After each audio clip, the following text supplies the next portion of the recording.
Eu sou o Gulay Maia, sou professor da Universidade de Santo Tomé e Príncipe desde 2018 e eu vivo em Angulares e, portanto, sou biólogo marinho. Tenho estado a trabalhar com alunos, tanto aqui na universidade, em vários aspectos do ensino, investigação e extensão. E vamos a começar pelo princípio. Em que ano nasceu? Nasceu em Angulares?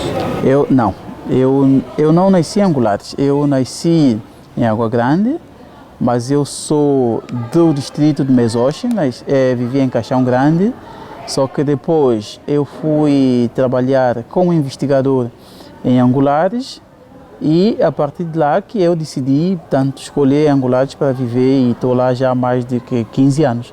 Já vivo em Angulares há mais de 15 anos. Mas eu nasci em 1982, portanto, em Água Grande, no distrito de Água Grande, Hospital Central. Pode nos falar um bocadinho da sua infância e da sua família? Como é que era São Tomé há 42, 43 anos atrás? Bem, eu diria que na minha época, aos 42 anos, eu não vi muita coisa mudar. Tanto durante a minha infância, foi uma infância muito, digamos, caseira, muito sedentária. Era mais de uma família, portanto, fechada, que não saía muito, portanto, era muito mais amigo do livro. Portanto, ficava mais sempre com os livros e trabalhos caseiros. Mas foi uma boa infância, porque graças a ela, portanto, hoje eu estou a colher fruto dessa infância, que é estudo, coisinhas assim. Mas eu não diria que foi uma infância turbulenta, é uma infância calma, tranquila. Lembra-se quando o país passou do monopartidismo à abertura política? Teria uns 9 anos, mais ou menos. Tem alguma memória daquilo? Não, tanto não. Essas questões políticas para mim eram coisas, portanto, do outro mundo. A família também não se... Nada. Pronto, os meus avós, portanto, eram afiliados a um partido político, coisa assim, mas eu nem tanto. Portanto, eu só queria saber de ciência, de estudo, coisas assim. Portanto, isso não era meu mundo. Okay. E tradições, festas, convívios de família, disse que era bastante fechada, mas como é que era isso? Eram aniversários, coisinhas assim, essas coisas de bocado, Páscoa, Natal, tudo, portanto, 1 de junho, portanto, isso de facto fazíamos tudo em família. Portanto, eu fui criado por uma avó e por uma tia, do qual eu chamo de mãe até hoje. Infelizmente, minha mãe biológica não me criou, nem o meu pai, mas pronto, eu diria que tive uma infância, portanto, acolhedora, sem problemas. E o ensino, como é que foi? O meu ensino, portanto, eu fiz o ensino básico na Escola de São Fenícia, portanto, mais concretamente no distrito de Mesoche, e pronto, eu era um aluno razoável, não diria dos excelentes, não é? Mas era um aluno razoável, mas sempre bem,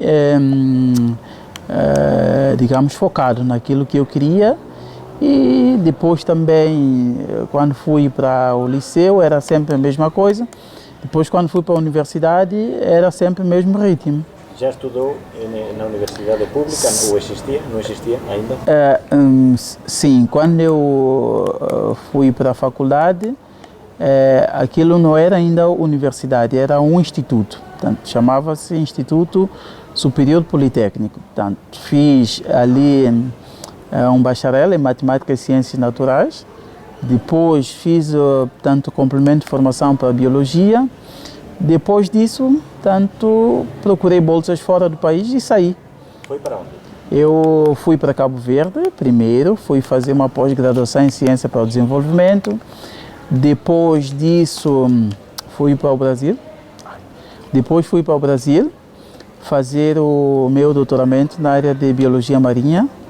E depois voltei em 2018, portanto, participei num concurso para recrutar o professor para a universidade e desde lá que eu fui enquadrado em 2019 que estou cá, como professor. Como é que foi? Já tinha saído do país antes de ir a Cabo Verde? Sim, já tinha estado em Portugal, também já tinha estado em Brasil, já tinha estado em Cabo Verde também. Pronto, para mim não foi Quer dizer, o impacto maior foi de viver sozinho, isolado, coisa assim, de família, mas não era muito estranho porque eu já tinha passado por esses países. E como é que foi essa vivência aí? Com a língua, por exemplo, o crioulo, aqui é muito sim, em Cabo Verde, sim, em Cabo Verde tinha esse problema, portanto, porque em Cabo Verde quase toda a gente fala crioulo. Mas engraçado é que, portanto, eu não conseguia aprender o crioulo, mas eu entendia perfeitamente o que eles falavam, até porque nós aqui em Santo Tomé também temos muitos cabo-verdianos e que eles também falam crioulo. Então, algumas coisas. E as nossas aulas de pós-graduação eram tanto em línguas estrangeiras, ou era em português, ou eram tanto em inglês. Então, para nós não era o problema maior. E no Brasil, a coisa era um pouco mais complicada, porque o meu português era mais próximo do português de Portugal e havia sempre esse impacto com o português do brasileiro. Portanto, quando eu falava, muitos deles não entendiam e quando eles falavam era mais depois de um ano isso. No Brasil foi para? No Brasil eu fui para Santa Catarina, portanto fui para uma ilha chamada Florianópolis. É uma ilha muito parecida com Santo Tomé. Tem dobro da população de Santo Tomé, o território nacional é bem menor, metade do território de Santo Tomé, mas do ponto de vista de paisagem, tanto da natureza, era muito parecido, então eu sentia-me em casa. Mas, foi estudar biologia marinha? Eu fui estudar ecologia, fazer o doutoramento na área de ecologia. Só que a minha especialidade era mais nos ecossistemas marinhos. Portanto, por que escolheu essa área? Isso é uma coisa... Porque assim, desde a infância eu sempre quis fazer coisas que quase mais ninguém fazia. Portanto, eu sinto-me especial por causa disso. Eu gosto de coisas que ninguém mais faz, coisas... Portanto, eu já trabalhava com aves, já trabalhava com florestas em Santo Tomé. E só que depois eu comecei a ver o mar e eu disse pronto, portanto, como é que é aquele mundo? Então senti aquela curiosidade por aquele mundo e foi aí que eu decidi investigar coisas marinhas. Portanto, não sabia nada também sobre ambiente marinho, tudo tinha que aprender, assim como diz os brasileiros, na mara. E pronto, por curiosidade, investigando mesmo, pesquisando, pronto, hoje, do ponto de vista de biodiversidade marinha, eu diria que o meu conhecimento é um dos mais altos, assim, no padrão do conhecimento das ilhas oceânicas do Golfo de Guiné. Portanto, o meu foco era mais sobre biodiversidade, comunidade ecológica do ambiente marinho das ilhas oceânicas do Golfo de Guiné. Portanto, era mais ou menos isso o meu foco. Como é que pode dizer que um ilhéu não sabia de mar antes de ir a estudar? É possível? É possível porque, assim, nós, quem vive na ilha tem esse impacto mesmo. A gente vive rodeado do mar, mas vemos o mar como nosso inimigo. Nós não vemos o mar como algo que está aqui muito próximo. A gente... é uma questão cultural, a gente sempre está virado mais para a floresta, agricultura, coisas assim, então de floresta, de campo a gente entende muito, mas do mar a gente ou era aí só para tomar banho, coisas assim, mas não via o mar como uma potencialidade. Portanto, isso, eu acho que isso é mesmo das ilhas, e Santo Tomé não fica atrás. Se perguntar 90% de Santo Tomense, portanto, vai ver que a maioria sempre tem esse impacto também com o mar. Costumamos dizer que mar é para peixe, então... Mar é para peixe, é incógnito. Exatamente. Portanto, tem aquela experiência no Brasil e retorna no ano 2018. 2018. E quanto tempo permaneceu fora? Fazendo as contas, entre ida e volta, são 4 anos, quase 5. Quase 5. Durante esse tempo voltou a casa? Sim, eu voltei porque eu tinha que fazer trabalhos de campo para a minha tese nessas ilhas. Então, portanto, tinha sempre, não eram muitas idas de volta, mas pelo menos durante esse período eu consegui vir 2 vezes, vi família e, portanto, trabalhar um pouco, recolher dados para a minha tese e, portanto, Qual é o tema da sua tese agora já? Peixes tropicais, digamos assim. O que eu trabalhei é com a comunidade de peixes dos recifes das ilhas oceânicas do Golfo de Guiné. Portanto, a ideia era montar uma linha de base com o que já havia e depois avaliar a comunidade bentônica e da comunidade dos peixes para ver se houvesse alguma diferença entre as ilhas. Até porque essas ilhas, elas são muito parecidas, mas do ponto de vista das idades, elas são muito diferentes. Portanto, a Ilha do Príncipe é 2 vezes mais velha do que a Ilha de Santo Tomé.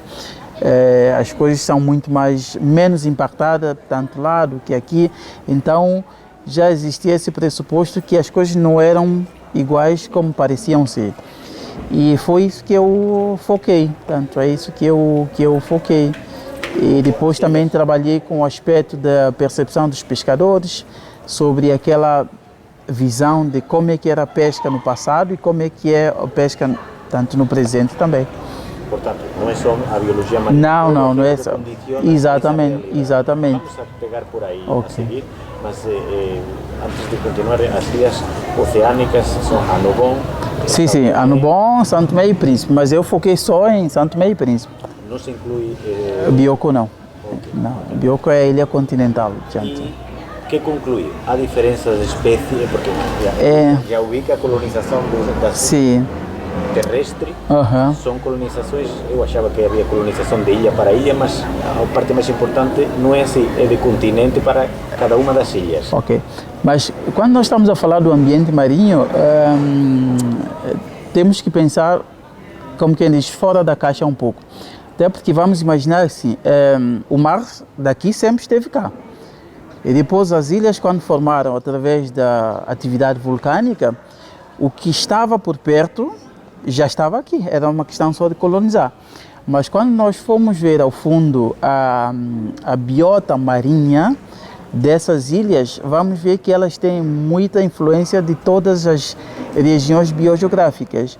Nós temos exemplo de peixes até do Indo-Pacífico, que o seu irmão mais próximo está cá.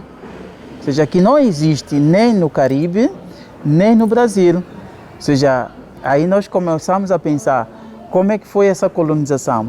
Então, o que concluímos é que essa colonização ela aconteceu quando o norte da América ainda estava separado do sul da América, quando o Istmo de Panamá ainda estava aberto, que essas espécies passaram e vieram colonizar essa região aqui do Golfo de Guiné. E a sua população manteve cá e não há tanto conectividade nem com o Brasil, nem com o Caribe. Ou seja, a espécie passou, mas não ficou no Caribe. Veio até o Golfo de Guiné e estabeleceu aqui. Portanto, isso é um dos exemplos. Existem muito mais coisas que vieram também do Brasil, que vieram também lá do tanto África do Sul, daquela região. Portanto, há muita coisa interessante do ponto de vista da biogeografia, da biota marinha das ilhas do Golfo de Guiné. E pode referir algumas dessas espécies tão singulares que há aqui nas ilhas atlânticas do Golfo? Do ponto de vista do ambiente marinho, nós temos clépticos africanos, que é uma espécie de peixe que é endêmico dessa região, mas o seu parente mais próximo está do outro lado do continente. Tem um nome popular? Sim, só que claro, é aquela velha coisa, nós chamamos de peixe papagaio, mas é uma das espécies que a cauda é mais comprida e a cor é mais escura. Portanto, nós chamamos de bulhão bruxa, portanto, peixe bruxa por causa da cor negra que tem. E depois outro aspecto também é próprio os gobídeos que nós temos na região. Nós temos um conjunto de espécies de gobídeo que nós chamamos de peixinho, que na verdade é um conjunto de... Pode explicar o que para as pessoas que desconhecem? Sim, tanto em Santo Tomé é chamado de peixinho. São pequenos peixinhos que elas tanto sobem, vêm do mar e sobem tanto o leito do rio para poder desenvolver até chegar à fase adulta. E é engraçado que ele tem um ciclo de vida que é completado nos 2 ambientes, água doce e água tanto salgada. Ela nasce, tanto os ovos eclodem no rio e depois é arrastado com a corrente, com as enchentes para o oceano. Ficam no oceano tanto mais de 100 tal dias e depois, quando atinge a pós-larvas, é que elas começam a subir o rio para poder completar seu ciclo de vida. E é nessa fase que as pessoas da comunidade capturam para poder alimentar e vender. Portanto, é uma das espécies que, do ponto de vista cultural, tem muita influência assim na vida da população assim de Santo Tomé. Em várias comunidades há tradições para poder fazer o levantamento dessa espécie, como é que se faz, as técnicas de captura. E é uma coisa que nós, a nível da universidade, estamos a fazer investigação quanto a esses aspectos todos. E ao nível da universidade e do ensino, vamos a dizer, do ensino, de toda a estrutura do ensino, penso que em São Tomé e São Tomé e Príncipe fala-se muito desse patrimônio natural, ou seja, das espécies terrestres endêmicas. Pois. O mar é o parente pobre deste discurso? Sim, isso é de fato verdade, mas não tão verdade assim. Porque é verdade que fala-se muito mais da biodiversidade terrestre, mas eu acho que isso deveu muito à falta também de técnicos profissionais dessa área. Mas desde que eu regressei, sempre em todos os palcos onde eu faço apresentação, onde me convidam, é sempre para falar daquela parte da biodiversidade marinha, do aspecto marinho, todos esses aspectos. Mesmo ultimamente, quando fizemos a Semana Nacional das Pescas, eu fui chamado para poder falar da parte marinha. Quando foi o foco da biodiversidade, Semana de Biodiversidade, eu também fui chamado para falar da biodiversidade marinha. Tanto isso deveu-se muito por falta mesmo de profissionais nessa área.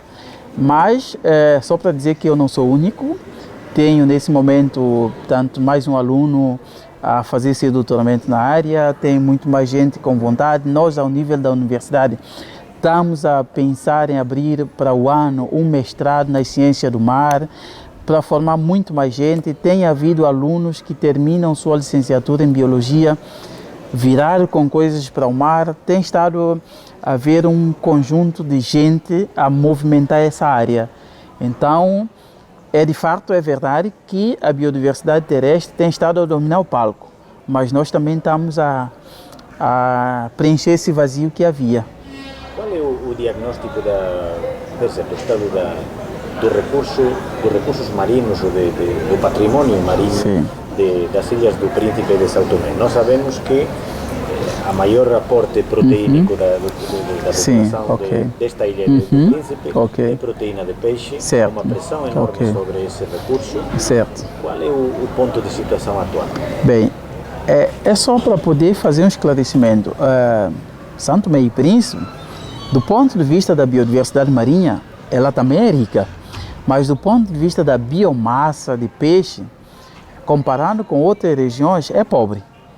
Isso aqui tem a ver com vários fatores, como a influência das correntes. Nós temos corrente quente, pobre, que corrente quente não trazem muitos nutrientes, então não há aquilo que nós chamamos muita movimentação de muita massa de água fria que traz nutrientes para poder alimentar os peixes. Mas o que nós temos é riqueza do ponto de vista da biodiversidade, dos grupos taxonômicos como invertebrados, em peixes, tanto os gobídeos, isso é que enriquece a nossa biodiversidade marinha, mas não da biomassa. Claro que costuma-se dizer que Príncipe tem muito mais peixe que São Tomé. Isso é verdade, sim. Por quê? Porque como a Ilha do Príncipe é uma ilha muito mais antiga, então a plataforma, ou seja, o ambiente submerso, tem muito mais habitat para os peixes criarem. A ilha de Santo Tomé é diferente do ponto de vista da geologia marinha, porque a ilha de Santo Tomé é um cone, e isso é também para o fundo. Mas a Ilha do Príncipe não, a Ilha do Príncipe é isso, e a plataforma, portanto, é muito mais rasa no ambiente marinho. Então dá muito mais espaço para ter peixe, para criar peixe, mas isso em Santo Tomé é diferente. Portanto, por isso que se diz que Príncipe tem muito mais peixe. Mas é engraçado que na minha tese eu não concluí isso. Portanto, ouvi que... Mas também, claro, é aquela coisa, são peixes recifais, não são peixes de mersagem ou peixes comerciais que eu trabalhei. Tanto do ponto de vista de peixes do Recife, esses peixes que vivem nesses ambientes costeiros, quanto a isso não mostrou diferença. A biomassa foi a mesma, a abundância foi a mesma.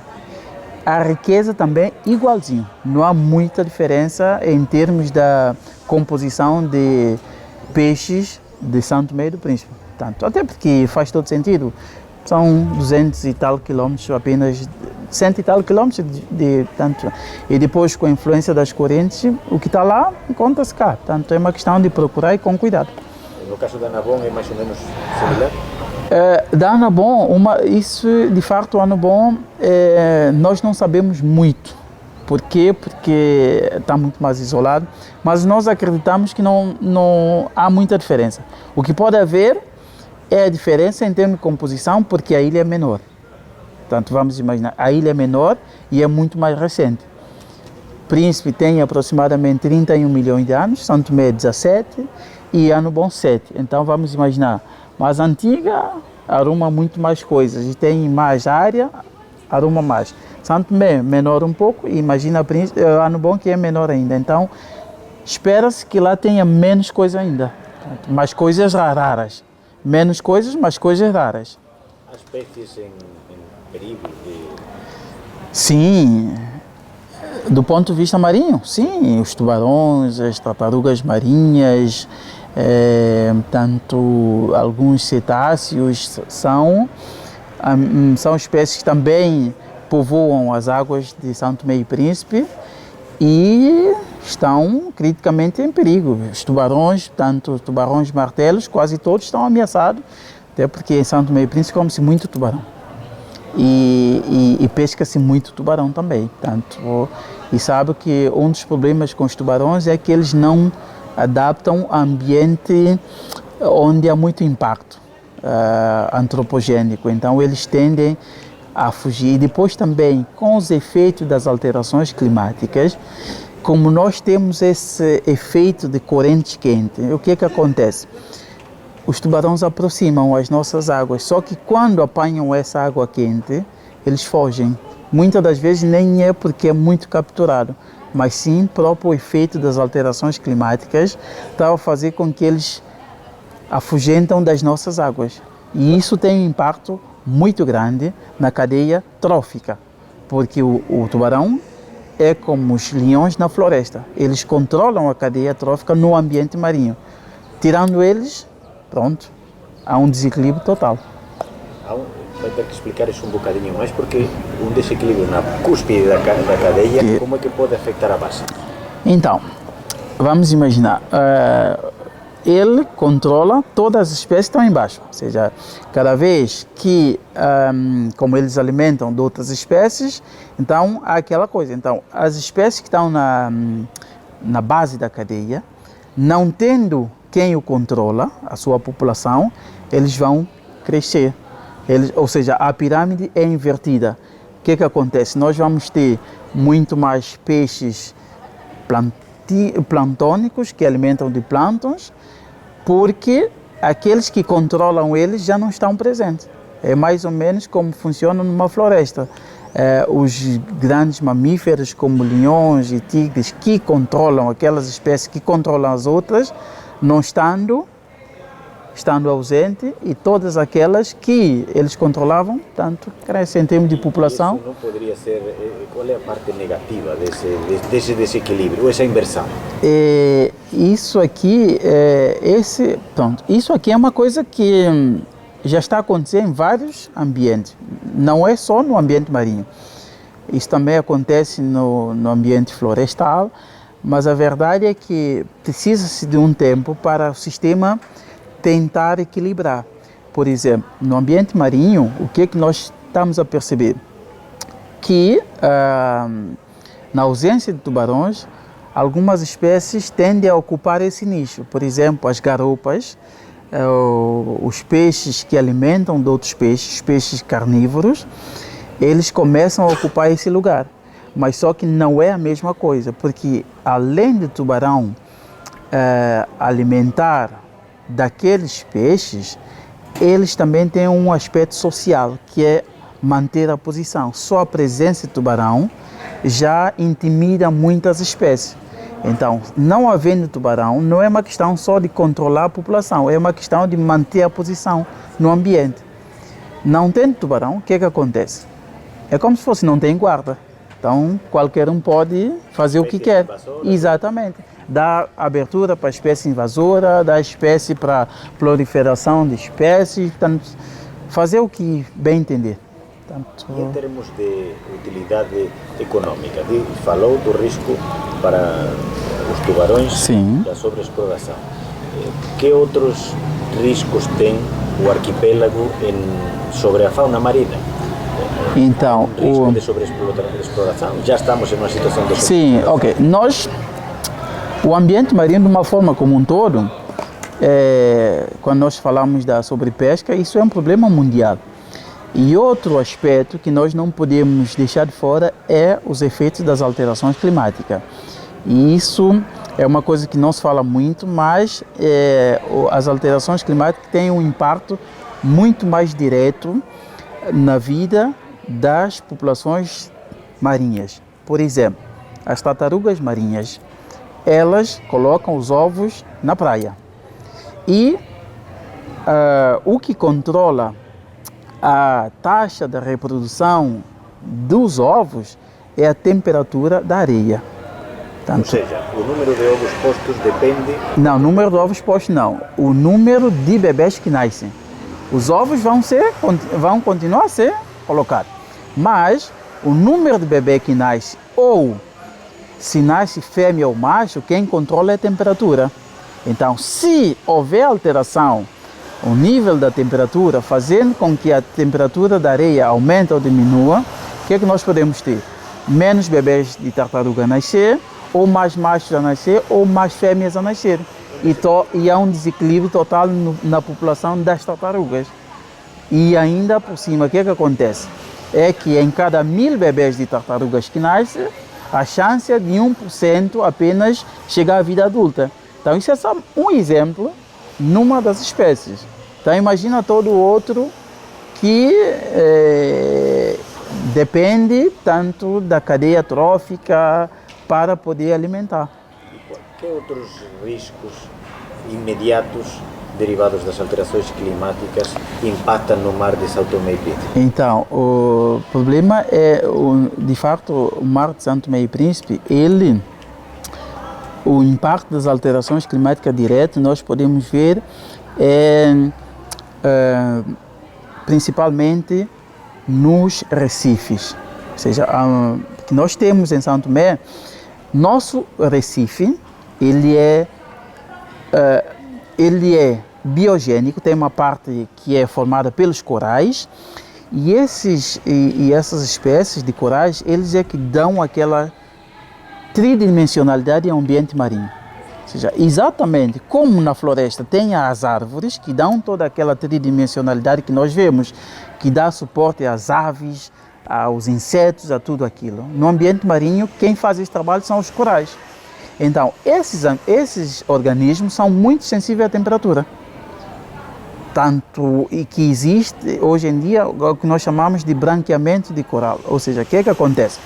Quando há uma questão de estresse, nem é uma questão de aumento de temperatura, estresse ambiental, devido ao aquecimento da água ou arrefecimento da água, eles entram em estresse. E quando eles entram em estresse, eles libertam umas algas que vivem em consonância com eles. E essas algas que vivem conectadas aos corais é que dão aquela beleza, é que dão aquela cor aos corais, é que dão vida aos corais.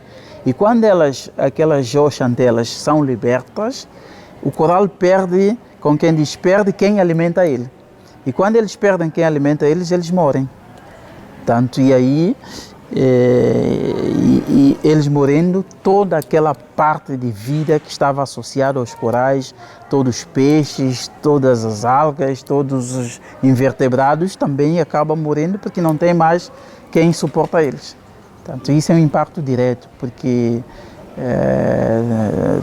toda a nossa alimentação, todos os nossos peixes, os peixes que nós alimentamos, ainda são os peixes recifais, querendo ou não. Por mais que se fala dos atuns, os pelágicos, os grandes pelágicos, mas se nós formos ver o que abastece o nosso mercado, são os peixes recifais, são os peixes costeiros, são os peixes que os nossos pescadores apanham. Andala. Exatamente. Tanto mesmo os tubarões são tanto. E estes, digamos que se criam, para que se entenda, estes arrecifes naturais ou não naturais, pois. mas sobretudo naturais, são fundamentais para a criação. Claro, exatamente. Pois é, exatamente. Por isso que hoje em dia já se fala muito da questão da criação de áreas marinhas protegidas. Sabemos que não aquilo, porque assim, nos palcos internacionais, São Tomé e Príncipe sempre enchia a boca a dizer que tem o maior parque natural do mundo, quando comparando com a área territorial, não é? Portanto, não existe mais nenhum país do mundo onde 30% do seu território nacional é área protegida. São Tomé, isso, mas é inteira. Mas no ambiente marinho, nada ainda. Então, mas hoje, isso já é uma realidade, já temos áreas marinhas criadas no Príncipe, 6 áreas no Príncipe, 2 em São Tomé, e pretende-se criar mais.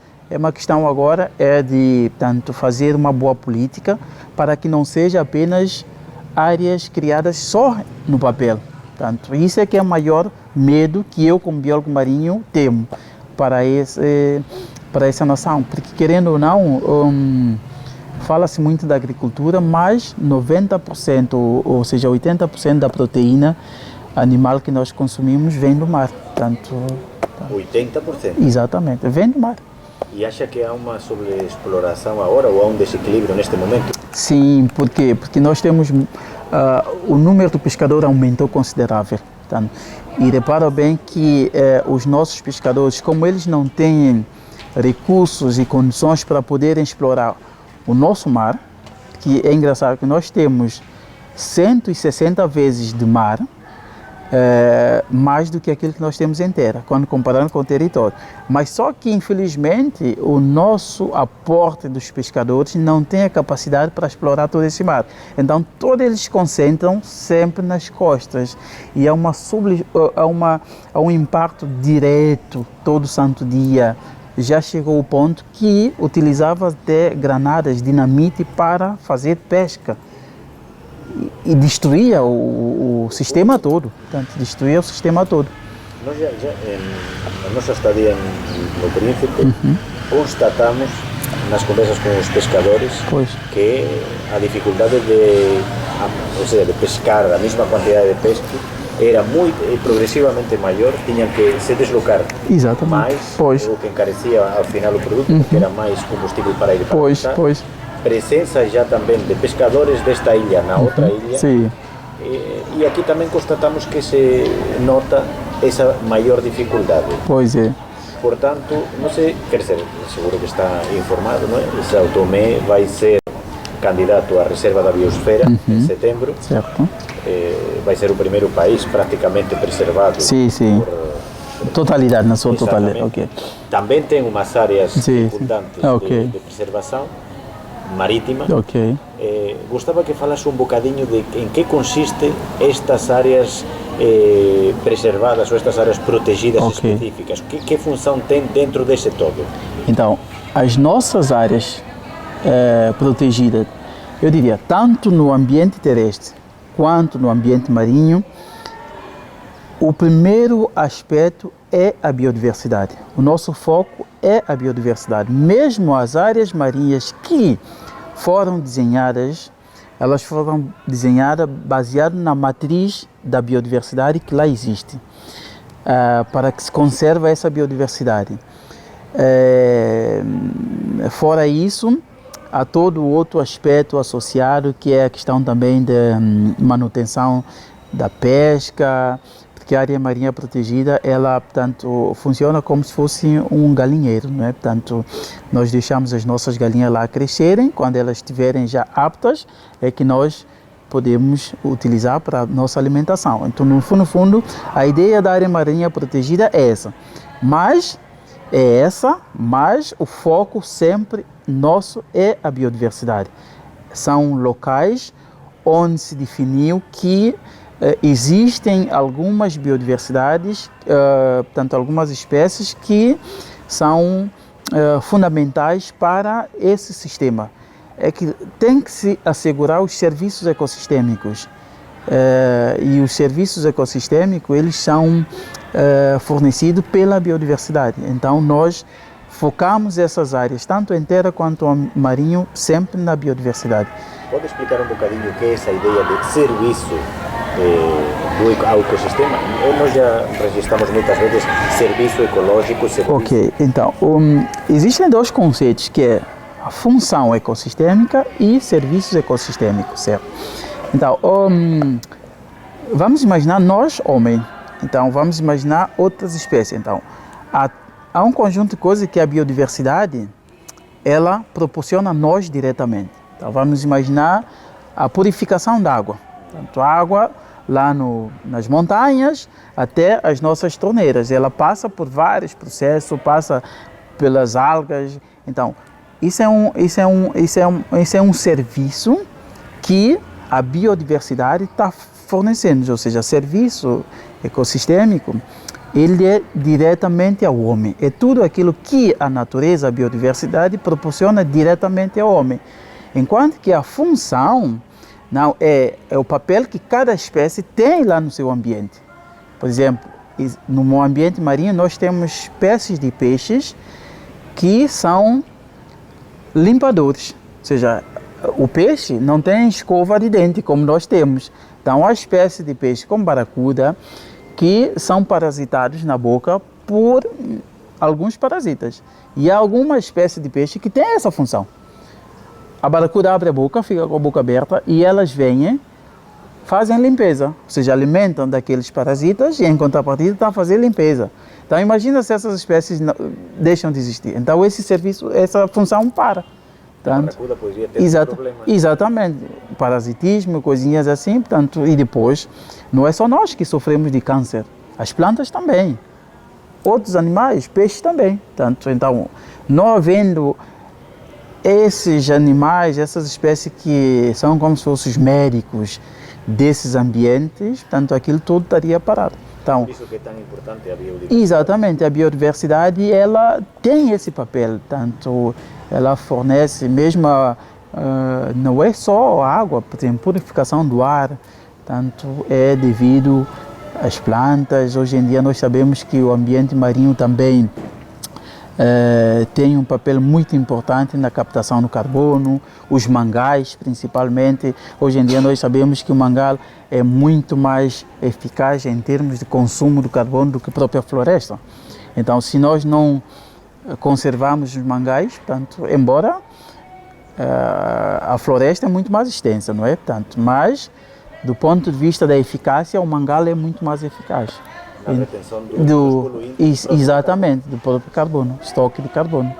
E professor universitário, falou de comunidades, falou de consciência, falou de ações para que este ecossistema e os serviços que presta à humanidade e, em primeiro lugar, aos são-tomenses, funcione.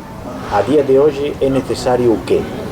Então, primeiro é que tem que haver uma consciência ambiental, portanto, e depois tem que haver políticas nacionais virado para a formação. E não estamos a falar só de sensibilizar as pessoas, porque sensibilizar, eu posso fazer uma campanha de sensibilização, portanto, fiz aqui e informei as pessoas.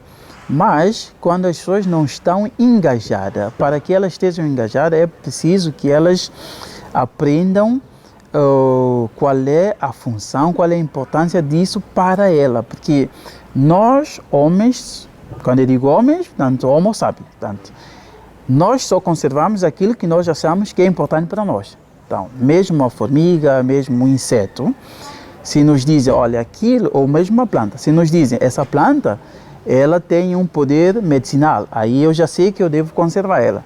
Então, enquanto nós não tivermos uma linha de estrutura montada para, talvez, começar a explicar às pessoas a importância das coisas para a vida delas, eles não vão mudar de pensamento, eles ainda vão continuar achando que se eles não utilizarem isso, eles não vão sobreviver.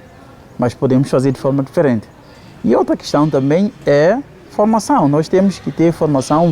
Se nós queremos política de conservação, temos que ter formação ao mais alto nível virado para isso. Por exemplo, nós, ao nível da universidade, nós temos curso de licenciatura em Biologia, que nós temos uma cadeira só para Biodiversidade de São Tomé e Príncipe e outra cadeira que é Conservação da Natureza. Mas eu ainda acho que é muito pouco, porque é apenas um semestre que eles veem isso, fazem alguma coisa, mas todo o resto temos que ter licenciatura em Biodiversidade, temos que ter licenciaturas viradas para conservação, gestão florestal, coisas viradas à natureza. E será que há aqui um problema de tempo, entre o tempo da vida de um ser humano e o impacto, que pode até ser muito rápido, do excesso de exploração, a não sustentabilidade de determinadas práticas? Como é que um cidadão de São Tomé, que necessita ganhar o seu rendimento para manter a sua família, pode preservar? Bem, assim, isso é um discurso que hoje em dia não é muito mais aceitável dizer. Claro que nós sabemos que nós precisamos de espaço para construir casa, nós precisamos de material para construir casa, nós precisamos de areia, mas a verdade é que hoje em dia temos muitas alternativas. É uma questão de conhecer, analisar e ver qual é que é mais viável e ter uma diversidade de oportunidades. Não é só, se não é isso, não se vive. Há outras coisas, há outras possibilidades. Então é uma questão apenas de ter uma política virada a esses aspectos. Vamos imaginar, em São Tomé e Príncipe, por exemplo, essa questão dos carvoeiros, que dizem, olha, se eu não cortar uma árvore para fazer carvão, a minha família não corta. Ok, mas tudo bem. Quando a árvore acabar, como é que vai ser a tua família? Se você corta tudo hoje, como é que vai ser teu filho? Mas se tu pensares, olha, tanto, se você coloca teu filho na escola, ele forma, ele é professor, ele é engenheiro, tanto, é outras possibilidades. Nós temos países que no mundo que não tem nada disso, mas é país desenvolvido. O Japão não tem nenhum recurso, mas o Japão baseou na formação das pessoas e hoje é uma potência. Então, eu não acredito que é destruir toda a natureza que nós vamos desenvolver. Não é cortar toda a nossa floresta que a gente vai ter riqueza. E pronto, já a conversa vai longe, né? Ok. Vou fazer só duas perguntas, certo, para terminar. Okay. Pode fazer alguma consideração como é que a preservação do meio terrestre ou a destruição do meio terrestre pode impactar na conservação do meio marinho? Sim, é assim, quando nós vamos imaginar um rio, ele faz uma ponte entre ambiente florestal e ambiente marinho. Então, vamos imaginar que cortamos a floresta, poluímos o rio. Então, quando toda essa poluição chega ao mar, ele impacta toda a vida marinha que está na orla. E repara bem que eu falei aqui de uma espécie de peixe que a população alimenta há várias gerações, que, para completar o seu ciclo de vida, passa por esses dois ambientes. Então, vamos imaginar o rio poluído. Então, já não vai ter mais o rio para essa espécie completar o seu ciclo de vida. E ela, para completar, precisa ir ao mar. Precisa ir ao mar, depois para subir. E quando ela começa a subir, aí é que a população apanha. Então, não vai ter nem recurso para pessoas alimentarem. Então, isso é apenas um exemplo. Porque assim, eu gosto de dar exemplos, claro, para as pessoas entenderem as coisas, não é só discurso, porque muitas das vezes o discurso é só teoria. Sabe? E hoje em dia há muito esses aspectos, porque em São Tomé nós temos tendência de atrair grandes projetos para São Tomé, com tanto o objetivo de desenvolver o país, que é muito bom, mas muitas das vezes esses projetos têm mais práticas ambientais, cortam a floresta ao lado do rio, e isso de fato impacta o ambiente marinho. Cortam florestas, árvores centenárias, sem ver aquilo que é nativo, portanto, sem ver aquilo que é espécie endêmica.